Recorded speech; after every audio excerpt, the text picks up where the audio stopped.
Sure thing. House Speaker Paul Ryan says he will not seek re-election this fall. That move stunned Washington and even took members of his own party by surprise. Republicans are already worried about the prospect of losing control of the House in November's midterm elections. Nancy Cordes reports. Mr. Speaker, why are Paul Ryan will walk away from the most powerful job on Capitol Hill after just 3 years. I will be setting new priorities in my life. He gave 3 reasons for his departure. They are 16, 14, and 13, and they're in Wisconsin, all of them born since he came to Congress in 1999. My dad died when I was 16, the age my daughter is.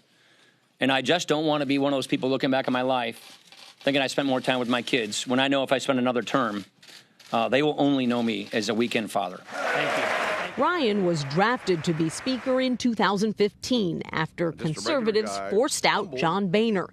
As recently as January, the 48-year-old Ryan insisted he was staying put. I have no plans of going anywhere anytime soon. Today, he claimed the daunting midterm elections and an unpredictable president had nothing to do with his choice. But Ryan is the 24th House Republican to retire this term, a record. And GOP operatives worry that more will follow his lead as polls show the party could lose control of the House in November. There's a lot of weariness and a lot of exhaustion, frankly. Pennsylvania's Charlie Dent announced his retirement last year. Who do you think will be the next speaker? Oh, boy. Well, you know, hopefully we won't have to have that conversation until after the election. First have to hold the majority.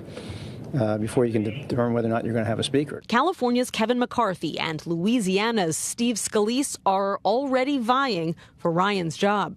I have more thoughts on this. I think this is probably not the right time to get into that, but I'll share those thoughts later. And Nancy Cordes joins us now. Nancy, Republican Congressman Mark Meadows suggested Ryan may not actually hold on to the Speaker role for the remainder of his term as he intends to. What do you think of that? And could we see McCarthy and Scalise jockeying for his role sooner rather than later? Well, it is possible, Errol, that this leadership vacuum could prove untenable. You know, 7 months is a long time for this to be hanging out there, a long time for the party to potentially split into factions, some people supporting McCarthy, some people supporting Scalise. It sort of puts the party's dirty laundry out there potentially, creates a distraction in a midterm election year. So while Paul Ryan is saying right now that he plans to serve out the rest of his term and he plans to remain Speaker that entire time, it's entirely possible that a few weeks, a few months from now, depending on what the landscape looks like, depending on what the political environment is like, he could always change his mind. He could be compelled to change his mind. And that might lead him to say, you know, for the good of the party, while I had planned to remain Speaker for the rest of my term, I can see that it has become a distraction and I'm going to step aside right now. We have no indication at this point that he's going to do that, but it's always a possibility. And it's interesting you make that point because former Speaker John Boehner left because of his inability to unify the varying Republican factions. He had to convince Paul Ryan to take this spot back in 2015. I'm just wondering your sense, you know, do you think Speaker Ryan always viewed this as temp work? Well, he was always very cautious about taking the job. He really did, Errol, as you put it, have to be talked into it. And when he did decide finally to take the job, he laid out his conditions. For example, he said right off the bat, I'm not going to work weekends. That's something that was typically expected of a speaker because they spent a lot of the weekends on the road raising money for the party. He said he needed that time with his family. A lot of Republicans back then supported that. Others raised their eyebrows. They said, look, this is part of the job. But they were desperate. They needed someone who had the respect of the entire conference, and there were not a lot of people on that list who truly could do the job. So it wasn't a job that he sought. It wasn't a job that he was incredibly excited about, that he had spent years and years dreaming about.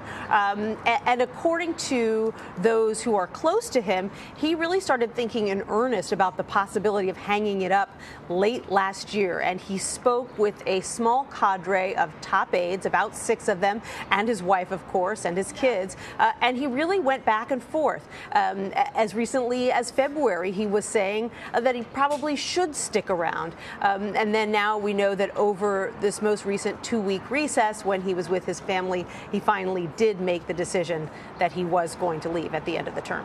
And what about the story back home? Speaker Ryan was largely expected to retain his seat if he ran again in the fall. Do we know who is likely to run for his seat?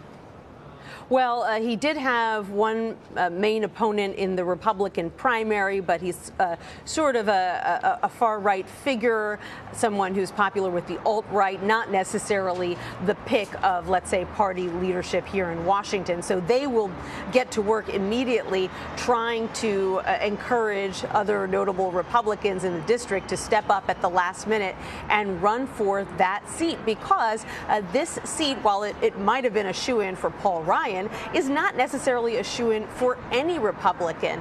This is a seat that a Democrat could potentially walk away with if the conditions are right, and polls indicate the conditions could be right in a lot of districts for Democrats this fall. And so this is going to set off a real scramble. GOP operatives who are in charge of figuring out who's going to run for which seat, they were blindsided by this news too. So they didn't have a ton of candidates in their back pocket who they had already been talking to and encouraging to run for this seat, because they didn't think that Paul Ryan was going to leave.